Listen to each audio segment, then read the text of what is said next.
watch your phone, you hear that man of God in the middle of Ghana. You live there. You put Osisi. You watch your phone, you hear the pastor and this church in the middle of Ghana. You leave that place rather than joining to criticize what you don't know. If you're not your phone, your spirit is against giving. And these people, if they go to their church and then first offering, one second one, one third one, one fourth one, one fifth one, and your spirit are not better of giving and all these things, you quietly leave.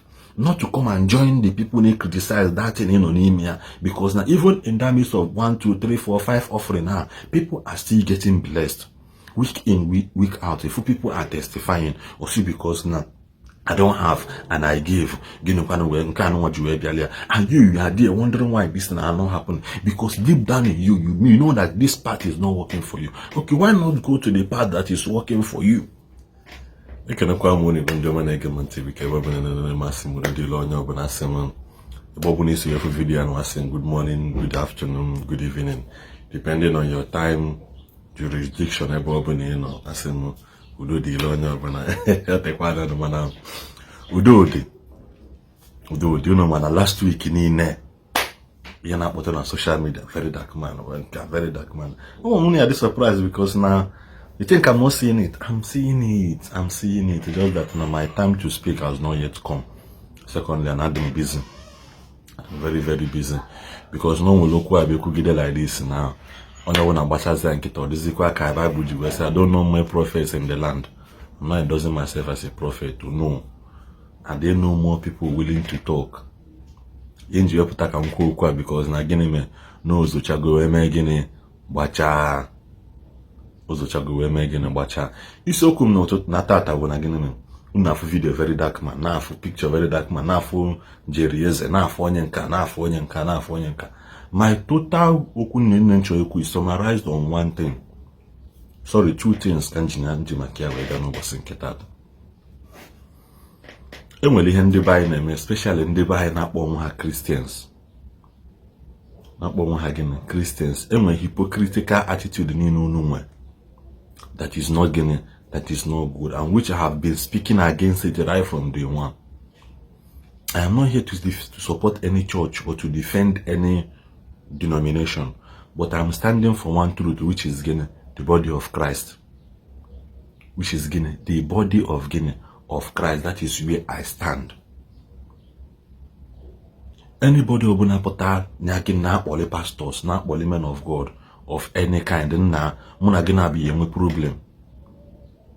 Muna gina be megine yemwe problem because who can actually you can we hit here to all angle. First of all, in onyo bone na support Verydarkman because na gina me no utalo Jeremiah moto fifi tali kochaya as a Catholic is no basaragi. As somebody like Gadunamis, it's not basarage. As somebody naga assemblies of God, it's not basarage. As somebody naga cherubim and seraphim, it's not basarage. As somebody naga winners, it's not basarage. And make it enke Jeremiah, make it again or die ya down small. Kitano magino or olukwa David Biome. Apollo David Biome gidi no jukwa we kwe nke ọzọ na pastors kwa we so eme mmadụ arrest no ya eme nke ọzọ Verydarkman we geme gini we gather videos the man so no na eme video every day of the week until what are you going to achieve? Nothing. And people are keeping quiet. The worst part we need at the comment section, comment there. You will never see a name like Sadiq, Mohammed, Umaru, Aisha, Amina. So Safi yana Febaho, Gabriel, Samson, Emmanuel, Solomon, God's time, Mabel, Elizabeth, Mary. All those names here now support this young man name.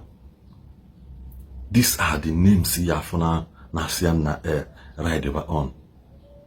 Emegide nke pastor ibi megide or die ya down. Always so to we so nke host to experience. The man host to experience. And I was seeing the same comment again, the same attitude from the people that call themselves Christian. They tita tabagene Go and save this video because I Balugu Uluechi. Digital Balugu again 14th June 2025, which been on Saturday. Now let me tell you one thing that will save you. Tomorrow Balugu 15th will be Sunday. Obolone Mani is to support Verydarkman on his war against pastors.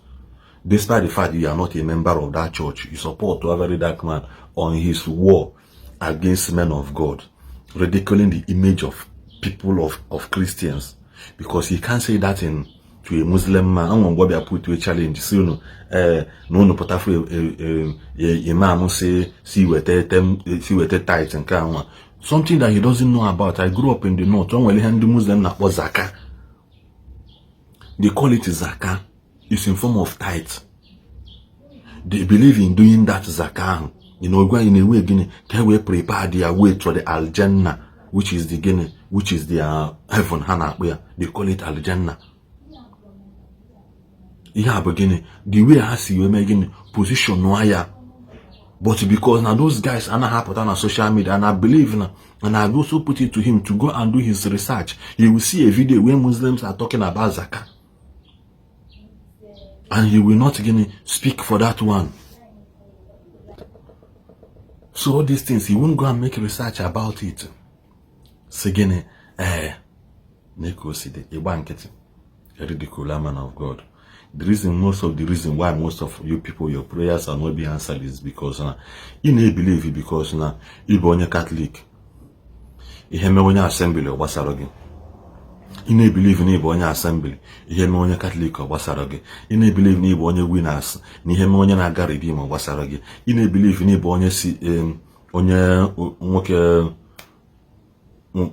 Kerafia CAC. You hear me Chorubima Sarafin or wasarogi. Oh, hear me in the Bible. Let me read you through so that again, Nikuya, Kuchun, where Megan, where Nadia. In Esther, in the book of Esther, should be chapter 4 or so. Esther 4 from verse 1 to 17, I think. Every year for this story. And the Bible was speaking of us again. When Esther's word were reported to Mordecai, he sent back his answer. I said, do you think because you are in the king's palace, you alone of all the Jews will escape?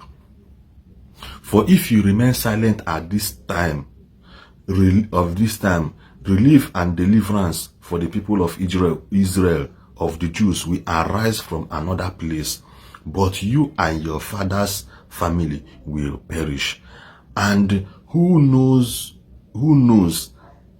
but that you have come to a royal position to such a time as this. So Verydarkman, here. Most people not in position, and I'm so disappointed at all these music ministers, where their voice, where the platform to speak.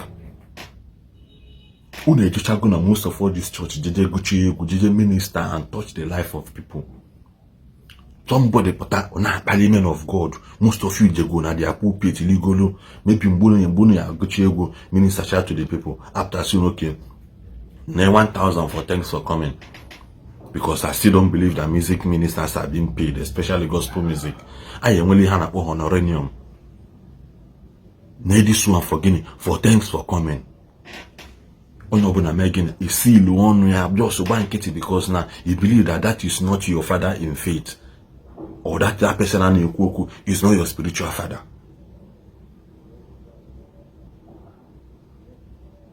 Who knows if some of you are being placed in that? You know, think now, Verydarkman, mechanoia, no finish with all this will not happen. Lie will not spare anybody. But it's time for you to start speaking up. And with boundaries. Am I against what Verydarkman is doing? No. But what am I against is name calling and ridiculing of Christianity. Putting up challenge of 2 million, 1 million, just because Naginime, no, achieve with something. Actually achieve something. You will Christianity now to gamble. And people are clapping, are keeping quiet because again, no Verydarkman. Now I see him in that place again. And Esther again sent a reply to Mordecai, say again, go gather all the Jews who are in the land and fast for me. And fast for me, even if you cannot do anything. This is where Christians got that idea of before we do things, we fast. Gather them and so that they will fast for me. Do not eat or drink for 3 days, night or day. I and my maids will fight as you do. When this is done, I will go to the king, even though it is against the law. Or see, if I perish, I perish. This was when Mordecai pressured Esther, and Esther knows, okay, this is the right thing to do. Why are you people always exercising hypocrisy when it comes to things? Because in the Bible, in the book of Acts chapter 12 verse 3, and there was a wicked king who was ruling that time.